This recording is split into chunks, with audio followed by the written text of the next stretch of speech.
ଓଡ଼ିଆ ରାଜଲକ୍ଷ୍ମୀ ଭିଜନରେ ଆପଣଙ୍କୁ ସ୍ୱାଗତ। ଆଜିର ବିଷୟଟି କିଛି ଜାଣିବା କଥା।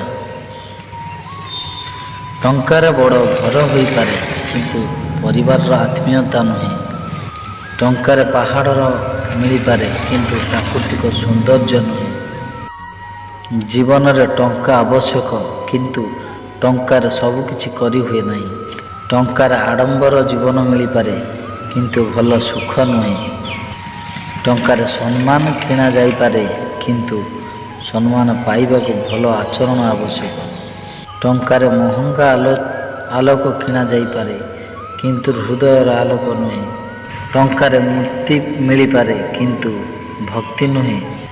ଆଉ ଟଙ୍କାରେ ଭଲ ଶଯ୍ୟା କିଣି ହୋଇପାରେ, କିନ୍ତୁ ଆରାମଦାୟକ ନିଦ ନୁହେଁ।